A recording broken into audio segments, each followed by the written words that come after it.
What I really struggled was this identity crisis where, okay, so if I'm not this workaholic person, who the heck am I anymore? Welcome to Worthy Mother Podcast. I'm your host, Emily Hardy, a mom of two on a mission to help moms everywhere feel less alone. This is not a parenting podcast. Instead, it's a space for pushing back against societal expectations of perfection and embracing self-compassion in your motherhood journey. Let's get into it. Welcome back to Worthy Mother Podcast. We all know that motherhood can absolutely change our relationship with our careers. And today we are going to be talking about how we can redefine success and ambition in this season of our lives for ourselves as individuals. Because there are so many factors to consider as mothers who are working or who maybe are going back to work. And there's also ways to create systems in our lives that allow us to feel more supported through it all as we're navigating, working, raising a family, and just figuring out how to live in this world we live in. And so joining me for this conversation is Aparna Kumar Boehm, and she is a working mom coach with a master's in psychology, a certification in fair play and perinatal behavioral health, and a 10-plus year career in tech. Plus, she's a toddler mom. Basically, all the things that are going to help us have this conversation and really dig into talking about being a working mom and the juggle that kind of creates in our life. So, Aparna, welcome to Worthy Mother Podcast. Can you just tell us a little bit about you, your career, and how you support moms? For sure. Well, thank you for having me. So a little bit about me. So I've worked in tech for over 10 years and I worked in product roles. So a lot of what I was doing was working with teams to actually figure out what customers need all the way through actually launching and delivering on whatever product or app or thing it was that we would actually work on. And I worked at companies like Zillow, Amazon, Trusted Health, you name it, kind of bit of a mixed bag. And I was always this very type A perfectionist type of person where in my brain, I had my 5-year career plan. I knew I was going to be VP of product. These were everything that I was hitting. And then I was really humbled because I had a kid. And I ended up really struggling with postpartum depression after I had my son. So not only did we have a challenging pregnancy, I had a very challenging experience as I was becoming a mom. And what I really struggled with at that time was, well, wait a minute. I thought that my career and everything was going to go this way, but now I'm feeling this pull that I want to be more present. I don't want to be working 50, 60-hour weeks. And I really struggled with that because I was this type of person I lived to work. Like work was my life. And now that I had a kid, it doesn't work. Like you can't have that mental model and that expectation of being of things. And for me, what I really struggled was this identity crisis where, okay, so if I'm not this workaholic person, who the heck am I anymore? And that was a big piece of me figuring out who I was as a mom, as a human, as a friend, like all of these different roles, and even figuring out who I was, given that I wasn't in this live to work mindset anymore. And that shift and being okay with that. That was a big part of my whole identity crisis, if you will, after I had my son. And that's what led me to actually taking a step back from my tech career. So now I'm a consultant. So startups will hire me for me to help them building and launching products, but I'm also a coach. So I support other moms that are navigating this in between figuring out who the heck am I anymore? What do I want? And how do I get there? And so that's kind of how I spend my time now. Yeah. I think it's interesting to think about the idea of kind of your identity being so tied to work before becoming a mom and how that's not necessarily, not to put like value on that, but it's not necessarily like a great thing to tie your identity so consistently to work. But when you don't have a child, like you're able to do that, right? It's like you can spend all your time pouring yourself into that. And having a kid can totally force you to just take a look at that and be like, whoa, I can no longer spend so much time and energy on this thing. And now I'm in this new role as a mom and figuring out the identity and everything that comes with that, but also understanding what I was doing prior to this, right? Like there's so much that comes along with that. It can feel like such a identity crisis. Right. Completely. And it's not you putting value on it. I've been to many a therapist. They have all the exact same thing. You can't keep doing this. I think the thing that was really hard with it too is when you are this type A perfectionist overachiever, you know how to kick butt in corporate, right? Like, you know how to get that next promotion. You know how to work with all of these different disciplines and get shit done. Sorry, I don't know if cursing's allowed here, but I curse. It is. Um, You can say whatever you want. Great, great. But when you're a mom, you're not getting a report card or a performance eval or anything. And it is so important. I don't want to fuck my kid up. Like, I want to make sure I show up in the best way as a mom. I give him everything that he wants, but I want him to also be a good human. And when you're in this situation where you're so used to succeeding in this environment where like the rules are clear, you know how to Yeah. succeed, and then you switch into this situation where nobody knows what they're doing when it comes to parenting. It's so ambiguous. No one knows what you're doing. And it changes on a day to day basis, honestly, too. And when you have that shifting from this very rigid model of this is how I succeed to this not rigid model is really humbling and really freaking difficult, too. Yeah. Well, it's like there's the factor of like when you are doing a good, quote, good job at the whole parenting thing and the figuring it out and being in that role, you're not getting that feedback necessarily because your kid isn't writing a report for you, right? Like you're not getting the promotion, anything like that. But there's also so many opportunities because we don't know what we're doing and because our kids are unique, ever changing beings just like we are. Like there are so many opportunities also to like completely miss the mark. And so it's like for the first time in your life, you're having consistency in failing, right? Like, and it's like, it's not a bad thing, but it's also like that's not who you are. You're somebody who you do the thing you're supposed to do, you get the reward for it. And what a shake to the system. 1000%. And even being comfortable with sucking at something. Yeah. That's the other thing, right? So when you are this type A, like, I know how to kick butt. I got good grades in school. I went to grad school. I interned. I did all the right things, right? Climbed the corporate ladder and everything. And then you come to the situation where you don't know what you're doing. You're not getting any feedback. You're not getting indications. And it's the weirdest, most humbling thing of my life. Yeah. I adore it. And it is also simultaneously the hardest thing I've done. Yeah.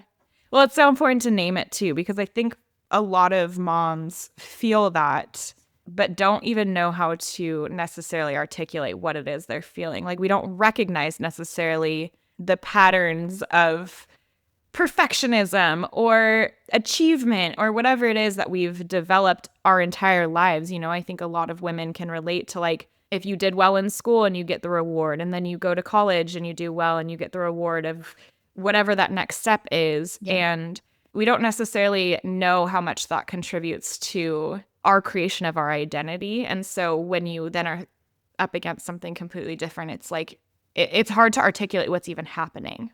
It is. And I think it's also a shift, right? Like you're this person that knows how to succeed. You're relatively autonomous. You don't need to ask for help. You don't need to ask for support. And you're not necessarily experiencing failure to being in the situation where you feel like you're failing on a constant basis. And it's interesting because I never felt comfortable with that, where I'm like, no, what do you mean I'm failing? Like, that's not acceptable here. But like being comfortable with knowing that you're going to fail and that's okay. Like, Yeah. it's okay. But being comfortable with failing is a thing in and of itself. But asking for help, I really prided myself on being self-sufficient. And so being in this situation where I was struggling, whether it was through postpartum depression or even just, figuring it out with my husband in terms of, well, how do we run the household now? Because it's very different with a child versus when it was just my husband and I. And being in a situation where it's, I'm not asking for help, like you are my partner. Let's figure out a mechanism by which like we're both supporting each other. That's even a weird thing too. Yeah. I mean, especially in a society that also is continuing to tell us that as the mom, like, no, it is your responsibility. Like, you figure it out. You shouldn't even need to ask for help. But if you're being supported by your partner, then they're, quote, helping you. And it's like, we think these things because we're told these things, right? And so it's like just an added layer of like how that shift is so complex and you're not sure like how you're supposed to feel in it all. Like, it should just be easy, right? Like that's what they say. That's what we assume. And I think there's two parts to that. One, to your point, no one talks about these things. And I think everyone tells you after you have a kid, have the tux pads or, like figure these things out, what the right diaper is or any of these things. But they don't tell you all these feelings, identity stuff, relationship shifts, like all of these things that happen after you have a kid when you're muddling through it. Nobody talks about that. But then I think the other piece to what you said about, moms being the default parent, I think society plays into that too. Like that's a big part. For example, I'm notoriously horrible with my phone. I never respond to messages. If I get a random call, I will not pick it up unless I know what number that is. There's a lot of spam calls going on. I'm just I know this about myself. And when we were signing my son up for daycare, I just had a conversation with them and I said, "Look, don't call me because I probably won't answer the phone. Honestly. I'm really bad. My phone's always on do not disturb. If an emergency comes up, you need to call my husband because he will actually pick up the phone. I will get back to you within like an extended period of time, but half the time I don't even know where my phone is. Half the time it's on do not disturb. Like I'm just not going to get this." Can you bet the number of times that they've actually contacted my husband first as opposed to me? Yes, because have gone through a separation and have had similar conversations with the doctor's office and the school and all these things. And like the amount of times I've been like, can you also send this email to their dad? So yeah, I can Yeah. guess. And so they still called me by default. And every single time my husband would say, "Don't call her. She's not going to get to it. Like, please just call me. It's going to take way longer if you try to get a hold of her." Hmm. But it's just that kind of thing where it's, to the point that I was saying, my husband and I were very clear about what his roles are, my roles are. And this is something that he is owning in terms of the communication with school and making sure our son is ready and all of those things. But the school is not even setting him up for success. Yeah. And so that's really hard too when you're working within that, because then it just puts Hmm. another thing on my list that I'm having to manage when I've thought I've handed that off and I'm not handling it anymore. Yeah. Oh my gosh. There's so much in there. There's so many layers to, again, the complexity of all of this. I'm so excited that we're having this conversation because I do think, like, again, naming it, laying it out there, that alone is validating. And then we can kind of dig into the different pieces of it. Love it. I'm curious for you with this idea of kind of redefining success and redefining ambition. That is obviously something that has to happen for many people when they have kids because you can no longer be holding yourself to the exact same standards you were prior to having children. Because Yeah. again, like clearly the capacity for things outside of raising your child is going to be different. You have a whole human being you're trying to keep alive and also like, be present for some Yeah. of the time, right? How did your own definition of what success looked like in your life shift after having a kid? Huge, huge. Like I said, I had my 5-year plan. I thought I was going to hit VP. By the time I was 40, I was tracking on that, doing all the things. And when I had my kid, I realized I don't want to be the kind of parent that I'm not around for my kid. Mm-hmm. And I didn't see a path in going down the leadership track where that would not be the case. I wanted to be around where I could do the random middle of the day Halloween parade thing that goes on at school. Or if there's an opportunity for me to come to read to the class, I want to be able to do those things. I was going down a track where I was working 50, 60 hours a week on a regular basis, which meant I was really only seeing my son in the mornings and in the evenings. That was not sustainable. And my definition of success at that time was VP. Everything has to Mm-hmm. ladder into me hitting VP. If I'm doing something that doesn't, then that's wrong or bad or not the way of doing things. But when I had my son and I noticed that my interactions with him were not the way that I wanted them to be either, because I was so stressed with work, I was so short with him. I was not as patient as I wish I was. Sometimes I was just so mentally tapped out because work was taking so much out of me. I would just put him next to me and turn on Ms. Rachel because I did not have energy or capacity. Again, those are the things that I sat with and realized that's not how I want to show up as a mom long term with my son. And that's where I had to take a step back and think, okay, is VP really the thing I'm going after, or is it something else? And that's what really took me a minute, where I really had to be uncomfortable and sit with all the feels, because the things that were coming up for me at that time was, wow, so if I don't hit this, does that mean I'm a failure? Does this mean I've wasted the 6 years I spent in undergrad, getting my 2 degrees, in grad school, working on my thesis, TAing, doing all of those things? And I had to do a lot of inner work in addressing all of that, because that didn't mean I was bad or a failure or a crummy human. It just meant that my values had shifted. And I think that's the big piece that came out for me. My value and the things that I held precious to me had shifted. That title or achieving a certain salary or those things were not top priority anymore. I wanted to make sure that I was taking care of my body, that I had the mental stimulation where I was working on projects and doing things. I knew that being a stay-at-home mom was not good for me or my son. Like neither of us was going to be happy with that situation. So in doing that, that's how some of those shifts ended up happening and coming about. It took a while. And I still struggle with it, honestly, where I have feel sometimes like I honestly had to log out of LinkedIn because I would see my friends that were achieving those goals that I had set 5 years ago for myself. And when I see them hitting it and I'm not, that started making me feel crummy. So you know what? I don't need to see that all the time. So I just logged out of Yeah. LinkedIn. I don't see that. And that's not to say that they're perfect and they have their own lives because it's funny. They actually come to me and are like, how did you get okay with this? Where you were okay with not having the title, or you didn't feel like you were giving up, or you feel like you squandered your education. So there's trade-offs either way. There's no perfect decision. And I think that's the hardest part is just sitting with that discomfort and understanding that definition of success is an evolving thing. And what served you 5 years ago might not serve you now. It might not even serve you a year from now. But like being okay with knowing that you change that based on your circumstances, I think is really hard. Yeah, I think an interesting piece there is like just recognizing that values shift along with circumstance. And it makes sense when you lay it out of like your child is not your priority before they're born because they're not here, right? Like that's not something to put energy into. So Yeah. logically it makes sense that like, okay, then you have a child, your values around your time and how that's going to be spent or your presence like are going to shift like inevitably. How much they shift, what they shift to is its own conversation because it's unique to the individual. But Yeah.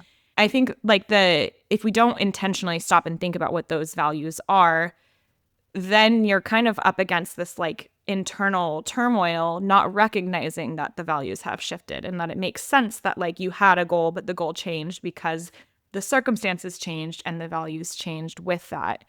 I think there's a lot of room, and I'm sure you could speak to this, a lot of room for guilt, for shame, for feeling like I've lost my edge in all of this. I think even this idea of like being a woman in a field that is like male dominated and kind of maybe even feeling like giving up what you've worked for and not just the personal impacts of that, but also like on a societal level of like, well, am I throwing away something and I was this badass working woman and now I'm not doing the same things and I'm not reaching for these levels of leadership that I was before.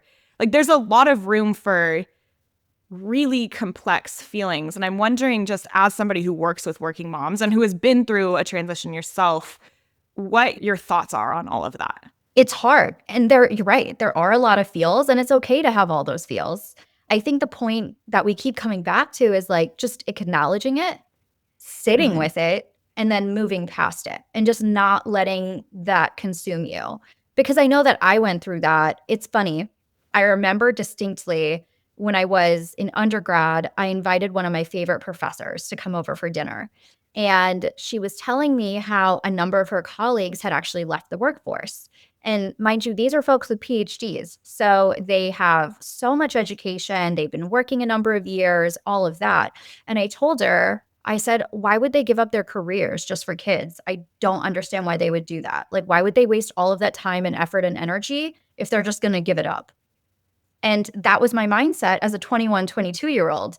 Fast forward, 10 plus years being on this side of things, I honestly reached out to her and I told her, I said, I'm so sorry I ever said that because that was so short-sighted and narrow-minded of me. Being on this side of things as a mom, you recognize that it's not a matter of you giving up. It's not a matter of you quitting or doing anything. It's a matter of, again, what we keep coming back to, your values and your priorities were something at a certain time. Now it's shifted, whether it's temporary, whether it's permanent or something of the sort, it's shifted. So one of the big Yeah. reasons why I just take a step back in my tech career, we lost childcare. We didn't have daycare anymore. It just didn't work out. We had to pull him out. I couldn't find a nanny. I was trying to find a nanny, couldn't find one. We ended up having to hire someone in the morning, someone in the afternoon, and I was cobbling it together. My company was kind enough to try to work with me and say, like, let's not have you work in the mornings, you come online afterwards, but I was still working. So it just wasn't working out. But I think going through that process and seeing that, it's just a matter of like, what can you do? You can't control your circumstances. You can't control what goes on. But again, coming back to your values and that being your anchor in terms of what is it that I care about most. And for me, what I cared about most was being a present mom. That was priority number one, being a present mom, because I chose to have my son. And so my priority is to make sure he has a good life and all of that. Priority number two is my husband, Mm-hmm. because he's an adult. He can take care of himself. But he's still important, he keeps Yeah. everything going. It's my husband and then, other family and friends, and then career is a little bit further down on the list. But what I've had to come to accept is honestly just understanding that that is evolving. There are certain days where my career work is just a little bit busier. Maybe that comes up a little Mm-hmm. bit higher on the list. But I think it's just being very cognizant of what are your values, checking in on those values on a regular basis, and then pivoting or adjusting in accordance of that. And I think Yeah. that's not anything I ever did before I had my kid. In my mind, it was just, work, friends, significant other, whatever. But now there's just so much more, right? I have my Mm-hmm. child. How do I make sure he's spending time with his grandparents? How do I make sure that he's socializing? How do I make sure I'm staying connected with my friends? Because that's important too. I got to make sure I get my workout in on a consistent basis. It's about being efficient also, because there's so many things pulling at you all these different directions. If you don't have a strong POV on what your values are at this moment in time, that also is not there to help anchor you. So you just feel like, what am I doing? You're just like floundering in the wind. And that's not good either. That's not a comfortable place to be No. in. Total. Well, especially when like it's all of the time because there's so much of it, right? It's like it's not just like floundering in the wind and there's all this space to like Totally. be doing that. It's like no, you're still trying to keep everything afloat and probably dropping a lot of balls that really shouldn't be dropped, right? I want to get into some of the more like, the juggling of it all. Before we do though, there was something you said in there about losing childcare being a big factor and then also how your employer, your company did support you in some ways. And I think that just brings forward to me how important, and I'm like a huge believer that we have to acknowledge the context in all conversations we have about motherhood. And I think that is such a great example of that too, where it's like, yeah, could you potentially have the career where you are VP having these values if the circumstances and the context you were doing it all in was perfect?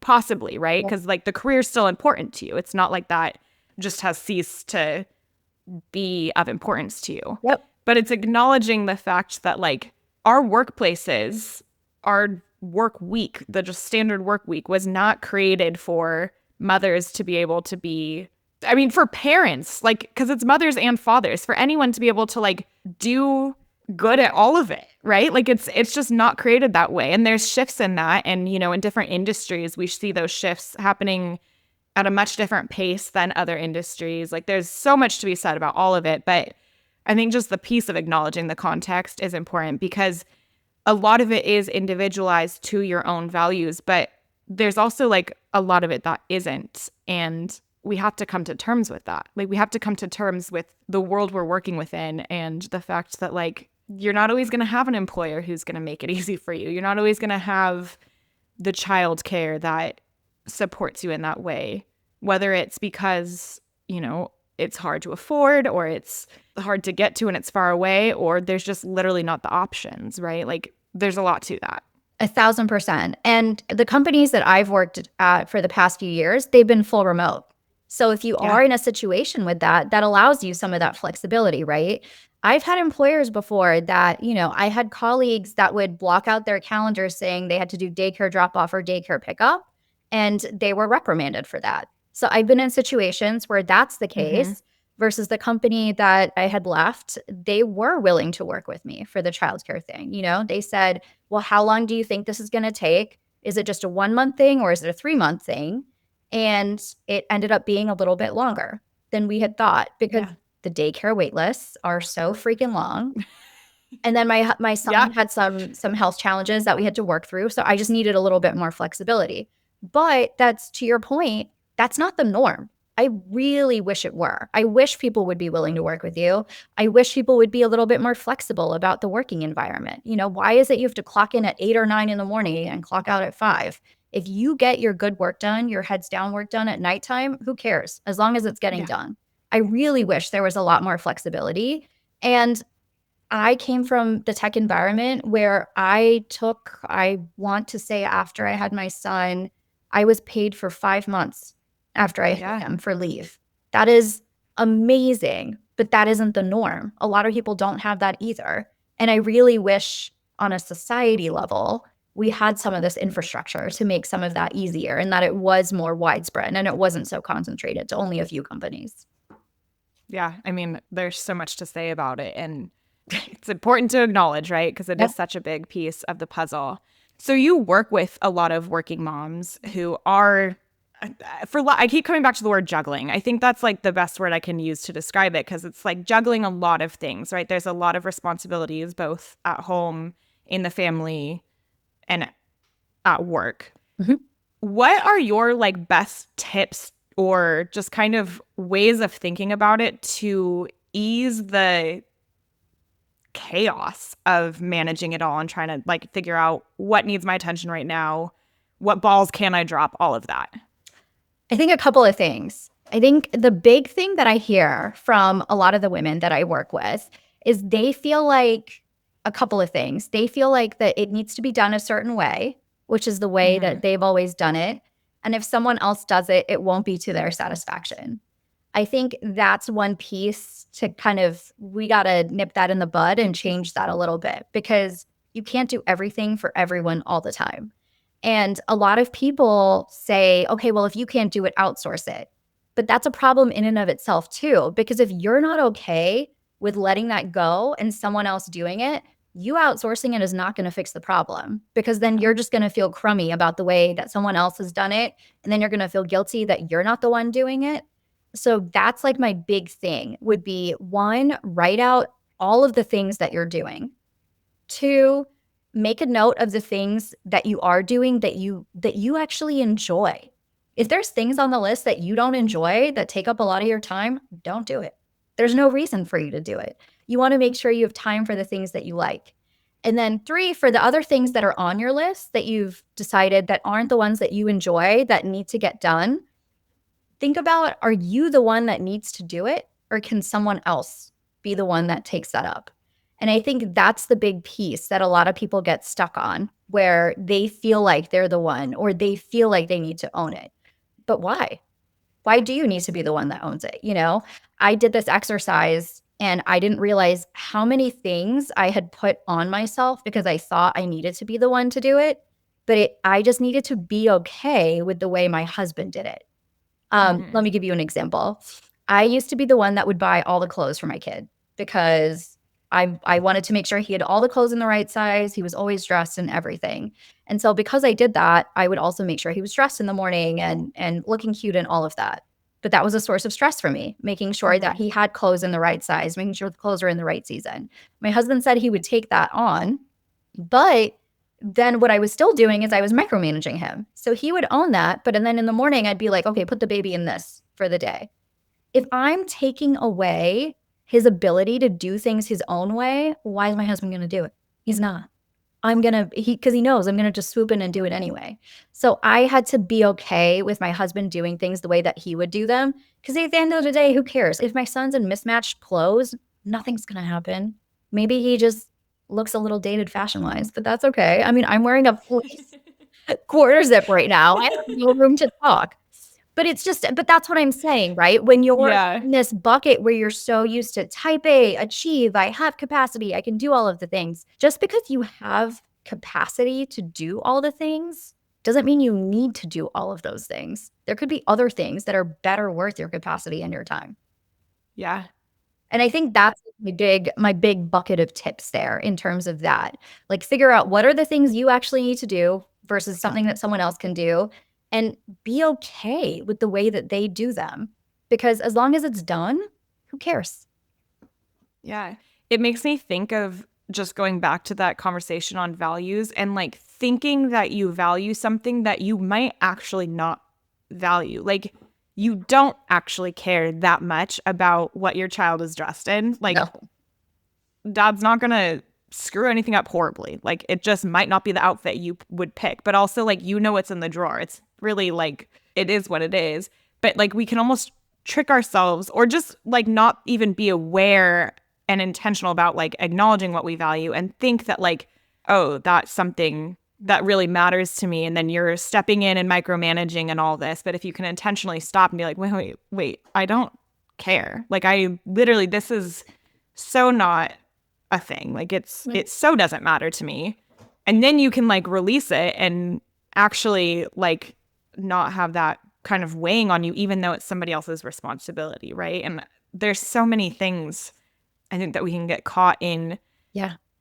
thinking it's mom's job because it should be mom's job, or thinking it's something that we care about because we thought we would want our kids to always be dressed cute. And, we thought we would always want the house to be perfectly in order all the time. Yeah.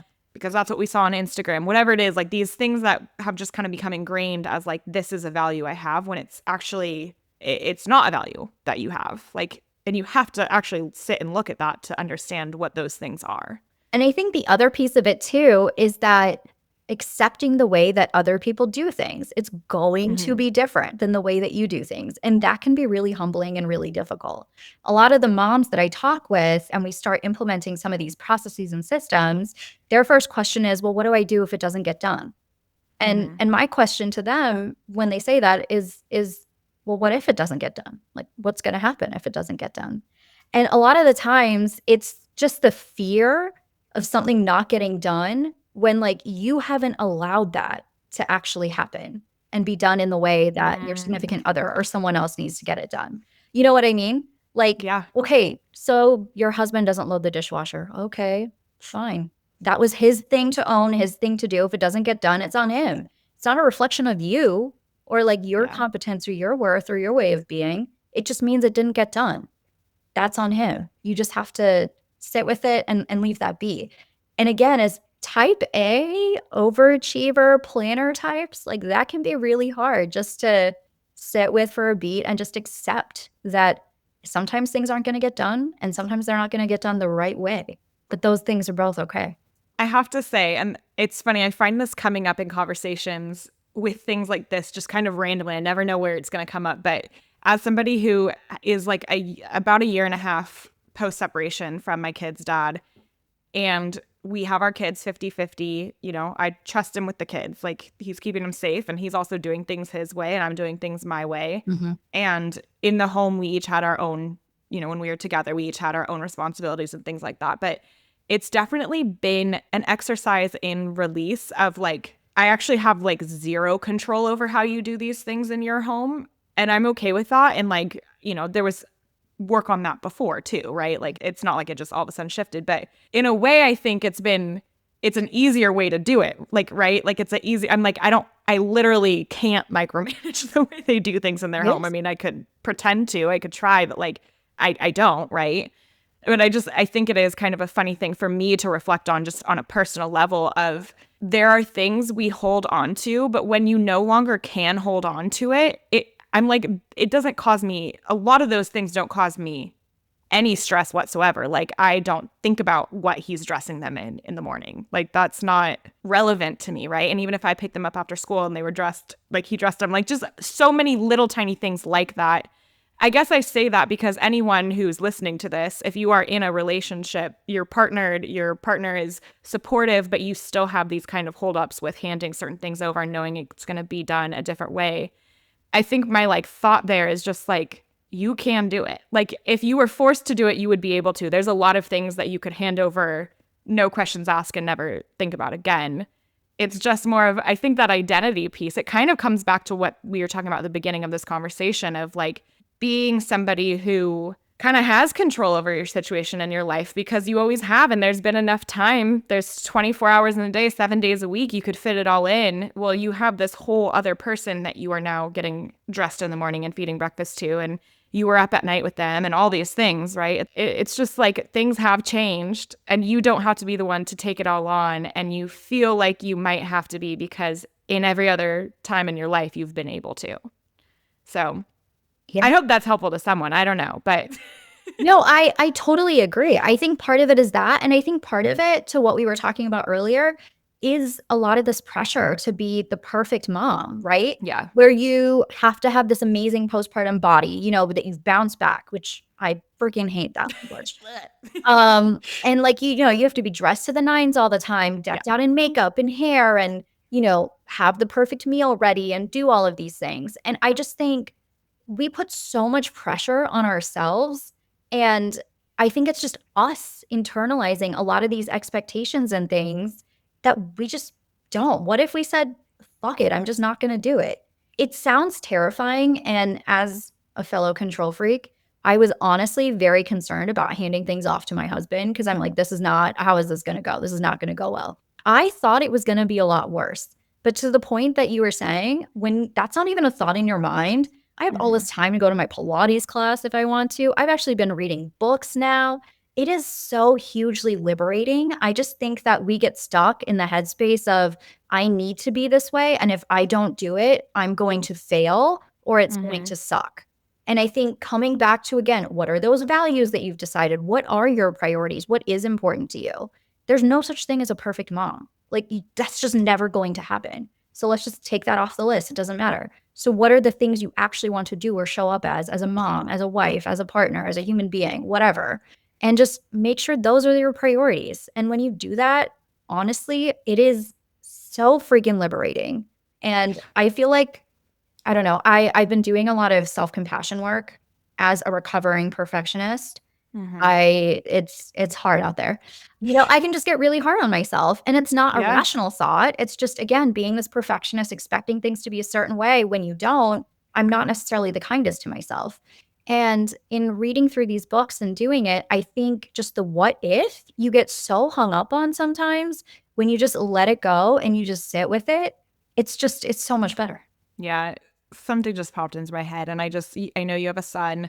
I have 2 boys. And I think there's also something really cool to acknowledge in the fact that, like, when you do kind of release some of those things of like what it looks like, what it's supposed to look like to be a mom, and you have a husband who is doing a lot of these things that maybe like traditionally, quote, mom should be doing, right? Yeah. How they're just seeing that. And for future generations, because there are so many moms kind of dealing with these internal battles that we have of like, well, I was taught that this is the way it's supposed to be, but actually I'm going to do it this way.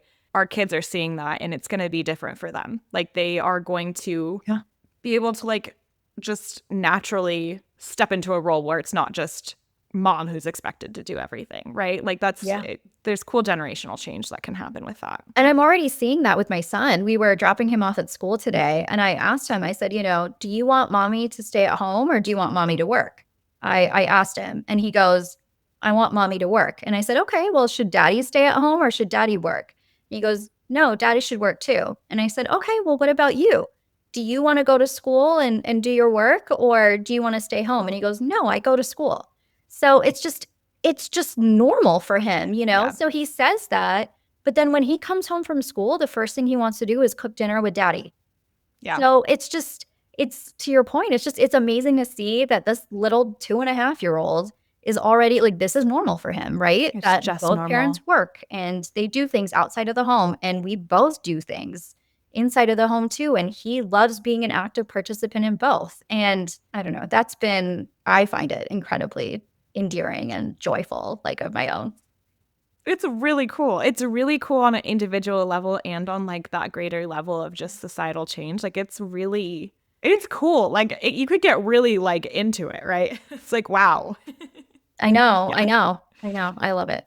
Yeah. Okay, so I love to end these episodes asking a question about taking care of ourselves because I think it's important that as moms, we are also prioritizing ourselves and our own well-being through it all. So I'm curious how you take care of yourself and just if you have any tips for moms to make sure that they are making sure they're caring for themselves along the way as well. Yeah, a couple things. I always get a workout in every day. So some days that means I actually make it to a workout class. Other days that means I go for a walk around the block. Some days it means doing a 15-minute thing in my basement. No matter what, though, it's something. I think going back to what we keep saying, having these rigid definitions of what done looks like, good enough is fine. If I didn't make it to a workout class, it doesn't mean I failed just because I went on a walk on the block, because my goal is just movement of some kind. So I think that's one thing. The other thing I started doing, I'm curious if you do this or if anyone else who's listening also does this. I'm horrible with responding to texts. Like I'm so bad. So what I started doing is when I see a text, I just send a voice note immediately. And what I found in doing that is because my friends and I, they live all over the country. I'm based out here on the East Coast, but they're not necessarily here. And it's really hard for us to all congregate and meet up in person. It's hard to get all of us on a chat together. But I find that when I do these little voice notes, even if I haven't talked to them in 2 weeks, it just helps you feel that sense of connection that you're sometimes missing with these long distance friendships. So that's been something I've been doing that I find really helpful. And then the other thing for self-care is figuring out how do I combine as many things at once at the same time. So I found this kiddie open play spot that's in the next town over from me. They also have a coffee bar. So what I do is when I'm trying to get together with other moms, we just go there. The kids play. We get to actually have coffee and connect and chat. So those are some of the things that I do for self-care that I find really helpful. I love that. I think all of that is super important. And I love the note of like sending voice notes back to friends. I do a lot of like phone calls. If I'm on like a walk, I have some friends Yeah. that'll call and like I love it really is. If you are not somebody who has regular conversations, whether that's little text back and forth with your friends or phone calls or voice notes, if that's something that is missing in your life, I recommend like just trying to bring a little bit more of that because it is a game changer when you are in regular connection with people who make you feel good about yourself. Like it really, we talk about like the need to belong and have community and have friends, but like in actuality, like yeah, it is important and it does make a difference. And I think that's such a smart way to handle that of like in the moment, send the voice note.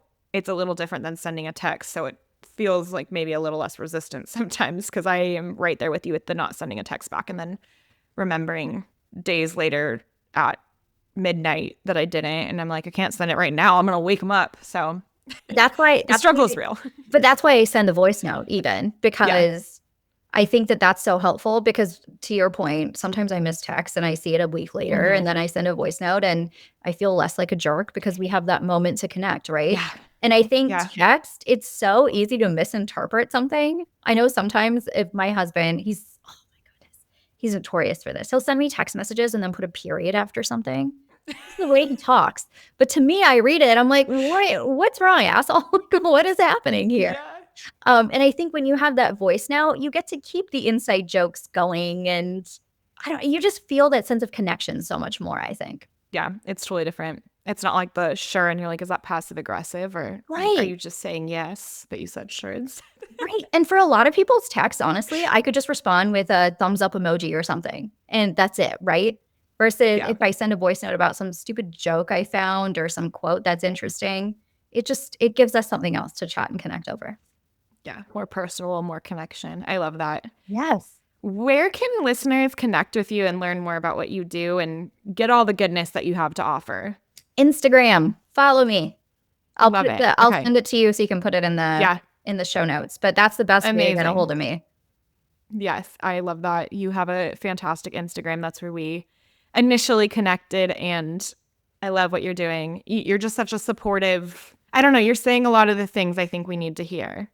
Just like we did in this episode, right? It's like we need to be having these conversations. We need to be like talking about the realness behind being a mom who's also doing other things and juggling a lot and knowing what you prioritize and all of that. It's good stuff. And that's the thing. It sounds so simple, but I think when you're in the thick of it, you're not thinking about these things. right? And I think sometimes just taking the step back, and even to what we were saying earlier, just knowing what words to even say, right? Because I know when I was really struggling, I literally would go on Google and say, am I a bad mom? Like I would literally just be searching and I'd say, do I suck for giving up my career and things like that. And I think things are shifting. You're starting to see more moms go on pause and that be societally accepted a lot more than it used to be. I know there was a book that recently released, The Power Pause. That was a big one that I love. I talk a lot about fair play, just the fact that we even have this language to talk about ownership and responsibilities. I think we're starting to see a lot of the changes, and I'm just excited to see like where things go in the coming years, but I'm glad that we're going the direction that we're going. Oh, completely. Completely. Yeah. In all of it, in all of the struggle and the complexity and complications that are because of the way we're kind of have these cultural messages ingrained. I think there is so much to say about the way that like we're also changing those narratives. And sometimes just hearing somebody say something that you've thought before and hearing it out loud said by someone else and realizing, oh, I'm not crazy, or this isn't something that makes me a bad mom or a bad working woman or whatever it is. Like to hear somebody else say it and be like, oh, so this is normal for some people to feel. Cool. Like to move on. That alone can be incredibly healing. So For sure. love it. Well, thank you so much for being here and sharing this time with us, and such a rich, amazing conversation. I'm excited to share this with everyone. Yay. Thank you for having me. This is fun. Yeah, and thank you for listening. You are worthy, Mama.